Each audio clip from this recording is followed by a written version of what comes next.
கட்சி பிரமுகர்கள் மேடை நோக்கியுமாறு ஒரு அன்புடன்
சார் அவங்க வர வேண்டிய எல்லாரும்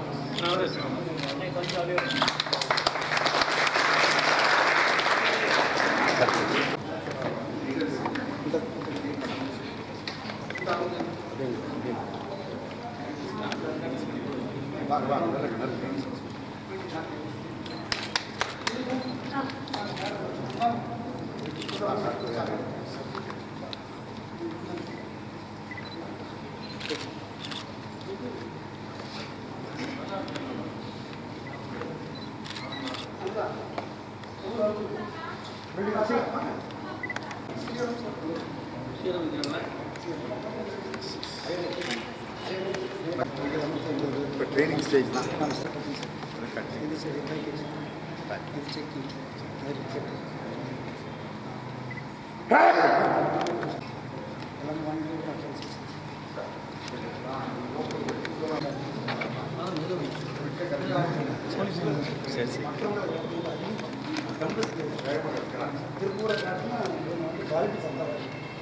स्पीड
Very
இந்த பகுதியில் ஆயத்த ஆடை பனியன் உள்ளாடை தொழிலை கொண்டு வர வேண்டும் என்ற தாக்கத்தை தீர்க்க பெஸ்பாடெக்ஸ் மில்ஸை துவக்கி வைக்க வருகை தந்திருக்கும் மாண்புமிகு மத்திய நிதியமைச்சர் திரு ப. சிதம்பரம் அவர்களையும் இந்த விழாவிற்கு தலைமையேற்கும் இந்தியன் ஓவர்சீஸ் வங்கி முதன்மை மண்டல இந்த விழாவில் சிறப்பு செய்ய வந்திருக்கும்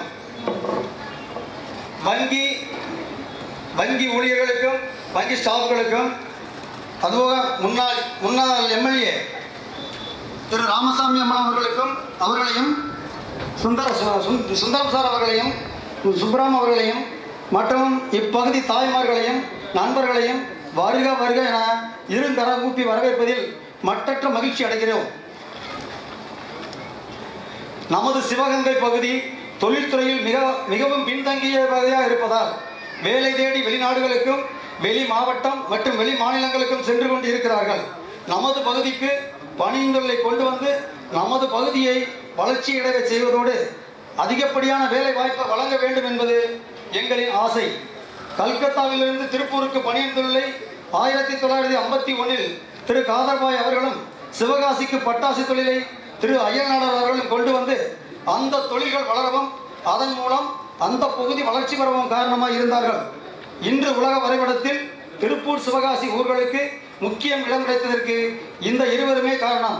அதேபோல் நமது கல்லல் பகுதிக்கு இந்த பணியன் தொழில் தங்கள் காலத்தில் வந்ததில் எங்களுக்கு மிகப்பெரிய பெருமையாகும்.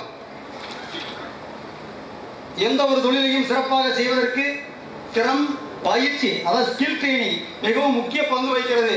அந்த வகையில் இங்கு ஒவ்வொரு தொழிலாளருக்கும் திறம் பயிற்சி அளித்த மத்திய அரசின் ATTC அப்போரல் ட்ரைனிங் டிசைனிங் சென்டருக்கு எங்கள் மனமார்ந்த நன்றியையும் பாராட்டையும் தெரிவித்துக் கொள்கிறோம்.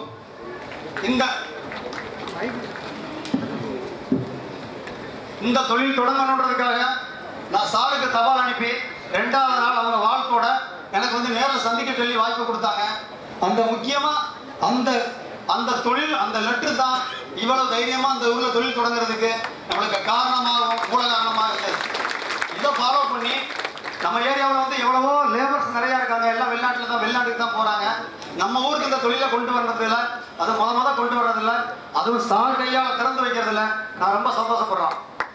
இதே மாதிரி என்னுடைய ஆசை மட்டும் இல்லாமல் நம்ம எல்லாருடைய ஆசை ஒரு 5 வருஷத்துக்குள்ள நம்ம ஏரியாவில் ஒரு 100 பனியன் கம்பெனியாவது வரணும். அது ரொம்ப முக்கியமான ஆசை. அதுக்கு பேங்க் நிறைய சப்போர்ட் பண்றாங்க. சப்போர்ட் பண்ணணும், இன்னமும் நிறைய பண்ணணும். அதுக்கு எல்லாருக்கும் வாய்ப்பு கொடுத்ததற்கு அனைவரையும் வருக வருக என வரவேற்று இந்த புதிய தொழில் முயற்சியை தொடங்கி வைக்கும் அமைச்சர் அவர்களுக்கு என் நன்றியையும் வாழ்த்துக்களையும் தெரிவித்துக் கொண்டு விடைபெறுகிறேன். நன்றி, வணக்கம். இந்த நிகழ்ச்சிக்கு இந்தியன் ஓவர்சீஸ் வங்கியின் முதன்மை மண்டல மேலாளர் திரு பி. மாதவன் அவர்களை தலைமை தாங்கி நடத்தி கொடுக்கும்படி தாழ்மையுடன் கேட்டுக்கொள்கிறேன். இந்தியன் ஓவர்சீஸ் வங்கியின் முதன்மை மண்டல மேலாளர் திரு மாதவன் அவர்கள் தலைமை உரையாற்றுவார்கள். பண்பிற்கும் பாசத்திற்கும் உரிய மாண்புமிகு மத்திய நிதியமைச்சர் ப. சிதம்பரம் அவர்களே, இங்கு மிக சிறப்பாக அமைந்துள்ள ரெஸ்பாட் டெக்ஸ்டைல்ஸ் மில்லின் மேனேஜிங் பார்ட்னர் திரு AVCT பாண்டியராஜன் அவர்களே, இதே நிறுவனத்தின் மற்றும் ஒரு பங்குதாரர் திரு ரிகாப் சந்த் மரோட்டி அவர்களே, மற்றும் இந்த திறப்பு விழாவிற்கு வந்திருக்கும் அனைத்து முன்னாள் சட்டமன்ற உறுப்பினர்கள், பத்திரிகை நண்பர்கள், மேலும் பொதுமக்கள் அனைவருக்கும் முதற்கண் எனது மாலை வணக்கத்தை தெரிவித்துக் கொள்கின்றேன். சிவகங்கை மாவட்டத்தின் கல்லல் பகுதி தொழிற்சாலைகள் மிக அதிகமாக உருவாக்கப்பட வேண்டும் என்று வரையறுக்கப்பட்ட பகுதி. இங்கு நிறுவனங்கள் ஆரம்பிப்பதற்கு அரசாங்கத்தின் உதவித்தொகைகள் பல்வேறு திட்டங்கள் மூலமாக நிறைய கிடைக்கின்றன. நிறுவனங்கள் உருவாகும் போது இந்த பகுதி மேம்படுவதற்கு மிக வசதியாக இருக்கும். கட்டுமான ஊழியர்களுக்கு வேலை கிடைக்கும், வேலை வாய்ப்பற்ற மக்களுக்கும் வேலை கிடைக்கும். குறிப்பாக மகளிருக்கு வேலை வாய்ப்புகள் நிறைய கிடைக்கின்றன. பருவமழை பொய்த்து விவசாயம் செய்ய முடியாமல் மக்கள் கஷ்டப்படும் போது இந்த பகுதியில் உருவாகும் நிறுவனங்கள் மூலம் வருமானம் கிடைக்க வழி செய்யப்படுகின்றது. இந்த மாவட்டத்தின் முன்னோடி வங்கியான இந்தியன் ஓவர்சீஸ் வங்கி நிதி உதவி செய்ய முன் வருகின்றது. இருந்தும் நிறைய பேர் நிறுவனங்கள் அமைக்க முன்வராமல் சென்னை, கோவை என்று பிற பகுதிகளுக்கு வேலைக்கு செல்கின்றார்கள். ஆனால் நம் பாண்டியராஜன் அப்படியல்ல. திருப்பூர் சென்று வேலை பார்த்து ஒரு நிறுவனத்தில் வெஸ்பா என்ற பிராண்டில் அமைத்து வெற்றி பெற்று அதை போல ஒரு நிறுவனம் நமது கல்லல் பகுதியில் அமைய வேண்டும் என்று மக்கள் பயனடைய வேண்டும் என்று உறுதிமொழி எடுத்தவர். நான் திருப்பூர் கிளையில் இருந்து பதவி உயர்வு பெற்று காரைக்குடி மண்டல மேலாளராக வேலை மாற்றம் செய்யப்பட்ட அன்று என்னை அவர் திருப்பூர் கிளையில் சந்தித்து இந்த கல்லல் பகுதியை பற்றி எடுத்து கூறினார். ஒரு ஒசரி டெக்ஸ்டைல் யூனிட்ஸ், அதாவது ஆயத்த ஆடைகளகம் நிறுவனம் ஒன்று அமைக்க போகிறேன், அதற்கு நீங்கள் உதவி செய்ய வேண்டும் என்று கேட்டார். நான் கண்டிப்பாக இந்த பகுதியை முன்னேற்றுவதற்காக செய்வேன் என்று அன்று நான் கூறினேன். அது இன்று நிறைவேற்றியுள்ளது. இந்தியன் ஓவர்சீஸ் வங்கி எந்தவித சொத்து ஜாமீனும் வாங்காமல் அவருடைய உழைப்பை நம்பி சுமார் 78 லட்சம் கடன் வழங்கியுள்ளது. மேலும் நாங்கள் அவருக்கு உதவி செய்வோம் என்ற உறுதியையும் கொடுத்திருக்கின்றோம். அவர் அமைத்துள்ள இந்த நிறுவனம் மேன்மேலும் சிறப்பாக அமைய வேண்டும் என்று வாழ்த்தை விடைபெறுகிறேன். நன்றி, வணக்கம்.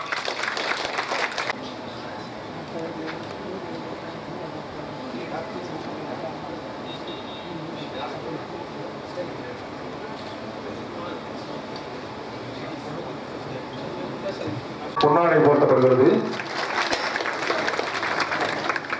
மாண்புமிகு திரு பி. மாதவன் அவர்களுக்கு பொன்னாடை போர்த்தப்படுகிறது.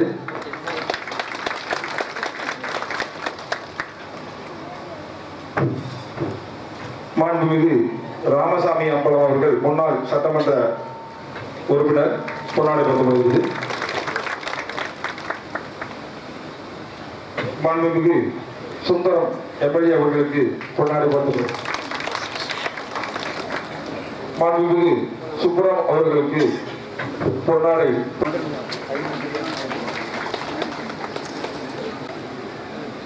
மாண்புமிகு மாவட்ட தலைவர் சத்தியம்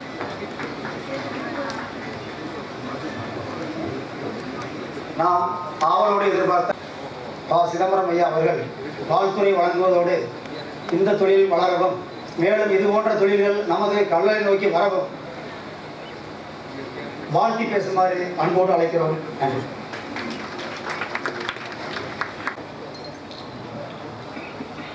இந்தியன் ஓவர்சீஸ் வங்கியுடைய முதன்மை மண்டல மேலாளர் உயர் திரு பி. மாதவன் அவர்களே, வெஸ்பா டெக்ஸ்டைல் மில்லுடைய மேனேஜிங் பார்ட்னர் திரு ஏவிசிடி பாண்டியராஜன் அவர்களே, இன்னொரு பங்குதாரர் திரு ரிகப் சந்த் மரோட்டி அவர்களே, முன்னாள் சட்டமன்ற உறுப்பினர்கள் திரு கே.ஆர். ராமசாமி அவர்களே, திரு சுந்தரம் அவர்களே, திரு சுப்பராம் அவர்களே, காங்கிரஸ் கட்சியினுடைய மாவட்ட தலைவர் திரு சத்தியமூர்த்தி அவர்களே, இந்த நிகழ்ச்சியிலே கலந்து கொள்ளக்கூடிய அனைத்து கட்சியை சார்ந்த பெருமக்களே, கல்லல் சுற்றுப்புறங்களை சார்ந்த பெரியோர்களே, தாய்மார்களே, இளைஞர்களே, இந்த தொழிற்சாலையிலே பயிற்சி மற்றும் வேலைக்கு சேர்ந்திருக்கக்கூடிய அருமை சகோதரிகளே, நண்பர்களே, ஒரு காலத்தில் இந்த இடத்துல சினிமா ஓடுச்சு. எல்லாருக்கும் தெரிந்த சினிமா தியேட்டர். பிறகு இதே இடத்துல நாங்கள் காங்கிரஸ் கட்சியினுடைய செயல் வீரர்கள் கூட்டத்தை நடத்தியிருக்கிறோம். இங்கே நான் சினிமா பார்த்தது கிடையாது, ஆனால் செயல் வீரர்கள் கூட்டத்தில் நான் கலந்துக்கிட்டு இருக்கேன். அன்றில்லாத மகிழ்ச்சி இன்று எனக்கு ஏற்படுகிறது. காரணம், ஒரு 100 பேருக்கு இங்கே வேலை வாய்ப்பு நேரடியாக கிடைக்கிறது என்பது எனக்கு மிக்க மகிழ்ச்சி. ஆக செயல்படாத சினிமா தியேட்டர்களுக்கும் பயன் இருக்கிறது என்பதை நாம் புரிந்து கொள்ள வேண்டும். அருமை சகோதரர் திரு பாண்டியராஜன் அவர்கள், அவருடைய குடும்பத்தினர் 32 ஆண்டு காலமாக திருப்பூரிலே ஆயத்த ஆடைகள் தயாரித்து வருகிறார்கள். பனியன் தொழிற்சாலையில் நாம் சொல்கிறோம் ஆயத்த ஆடை. அதை அங்கே செய்து வருகிறார்கள். அந்த அனுபவம், அந்த பயிற்சி, அதையெல்லாம் ஒன்று சேர்த்து திரட்டி தன்னுடைய சொந்த ஊரான கல்லலிலே இந்த தொழிற்சாலையை தொடங்கியிருக்கிறார்கள் என்றால் அவரை நான் மண்ணின் மைந்தரை வரவேற்கிறேன். வருக வருக என்று நான் வரவேற்கிறேன்.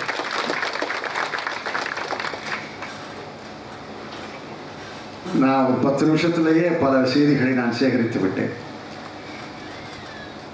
நம்ம ஊருடைய பெண்கள் எவ்வளவு படிச்சிருக்காங்கன்னு கேட்டேன். சராசரி 8வது வகுப்பு 10வது வகுப்பு படிச்சிருக்காங்க. எவ்வளவு வேகமாக இந்த பயிற்சியை பெறுகிறார்கள் என்று கேட்டேன். மிக மிக வேகமாக இந்த பயிற்சியை அவர்கள் பெறுகிறார்கள், கற்றுக்கொள்கிறார்கள் என்று சொன்னார்கள். உற்பத்தி திறம், ப்ரொடக்டிவிட்டி எப்படி என்று கேட்டேன். ஆரம்பத்தில் கொஞ்சம் குறைவாக தோன்றினாலும் இன்னும் 1 மாதம் 2 மாதத்தில் திருப்பூருக்கு ஈடான உற்பத்தி திறன் இங்கே வந்துவிடும் என்று நம்பிக்கை தெரிவித்தார்கள். இதிலிருந்து என்ன தெரிகிறது? திறமை என்பது ஒரு சாராருக்கு மட்டும் திறமை, மற்றவர்களுக்கெல்லாம் திறமை இல்லை என்பதையெல்லாம் அந்த மூட நம்பிக்கையெல்லாம் ஒழிக்க வேண்டும். திறமை என்பது எல்லாருக்கும் இருக்கிறது. எல்லா குழந்தைகளுக்கும் திறமை இருக்கிறது. சில திறமைகள் சில குழந்தைகளிடம் மிகுந்து காணப்படும், சில திறமைகள் சில குழந்தைகளிடம் குறைவாக காணப்படும். சிலருக்கு தமிழ் பாடம், ஆங்கில பாடம் எளிதாக வரும், சிலருக்கு விஞ்ஞானம் எளிதாக வரும், சிலருக்கு கணிதம் எளிதாக வரும். ஆனால் அதுக்காக அந்த குழந்தைக்கு திறமை இல்லைன்னு சொல்ல முடியாது. உனக்கு படிப்பு வராதுன்னு சொல்றமே, அதை விட ஒரு